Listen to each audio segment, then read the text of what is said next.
போகி பண்டிகை நாம் எல்லோருமே காலங்காலமாக போகி பண்டிகைனா என்ன பண்ணுவோம்? வீட்டில் இருக்கிற பழைய பொருட்களை எடுத்து போட்டு எரிப்போம். இன்றைக்கி நாட்களில் யாருமே இதையும் பண்ணுறதில்ல. கேட்டால் எங்கள் வீட்டில் இப்படி பழைய பொருட்களை எல்லாம் எரிக்க இட வசதி இல்லை, நாங்கள் அப்பார்ட்மெண்ட்டில் இருக்கிறோம் அப்படின்னு சொல்கிறாங்க. இன்னும் நிறைய பேர் என்ன சொல்கிறாங்க, நாங்கள் பழைய பொருட்களெல்லாம் சேர்த்து வைக்கிறதில்ல, அப்பப்போ எடுத்து ஆக்கரில் போட்டுருவோம் அப்படின்னு சொல்கிறாங்க. நாம் போகி பண்டிகையில் பழைய பொருட்களை எரித்தாலோ நம்மளோட எல்லா கஷ்டமும் போயிடும் அப்படின்னு நினைக்கிறோம். அதுவும் சரிதான். வீட்டில் இருக்கிற பழைய தேவையில்லாத பொருட்களை எரிக்கும்போது வீட்டில் இருக்கிற எதிர்மறை ஆற்றல் விலகுது.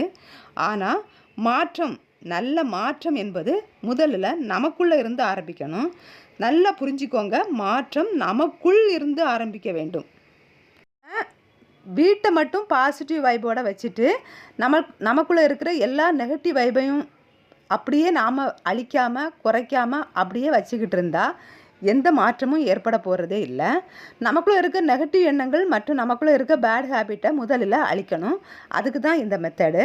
நான் இப்போ என்கிட்ட இருக்கிற நெகட்டிவ் எண்ணங்கள் இல்லைனா என்கிட்ட இருக்க பழக்க வழக்கங்கள் இல்லை என்னோட இருக்க குணம் வச்சுக்கலாம். இதை பேப்பரில் எழுதி அதை தான் நான் இப்போ போட்டு எரிச்சிக்கிட்டு இருக்கேன். இப்படி பண்ணும்போது கண்டிப்பாக நம்மள்கிட்ட இருக்கக்கூடிய நெகட்டிவ் எண்ணங்கள் இல்லை நெகட்டிவ் அல்லது நம்மளோட பேட் ஹேபிட்ஸ் எல்லாமே நம்மளை விட்டு விலகிறதுக்கு.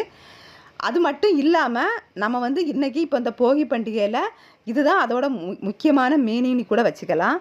பழையன கழிதலும் புதியன புகுதலும். அப்போது நம்ம பழைய எண்ணங்களெல்லாம் எரிச்சாச்சு, ஆனால் நாம் அதுக்கு புது எண்ணங்களையும் நம்ம மனசுக்குள்ளே விதைச்சாகணும். கண்டிப்பாக நீங்கள் பண்ணுங்க. இப்போ பாருங்கள், என்னோடய நெகட்டிவ் எண்ணங்கள் எல்லாத்தையுமே நான் எரிச்சிட்டேன். கடைசியில் பார்த்தா வெறும் சாம்பல் தான் மிஞ்சிருக்கு. இது கூட கொஞ்ச நேரத்தில் இல்லாமல் போயிடும், காற்றா போயிடும். அது மாதிரி நம்மள்கிட்ட இருக்கக்கூடிய பேட் ஹேபிட்ஸ், நம்மளோட நெகட்டிவ் எண்ணங்கள் எல்லாமே நாம் தீயிட்டு எரிக்கணும் இந்த போகி பண்டிகையில்.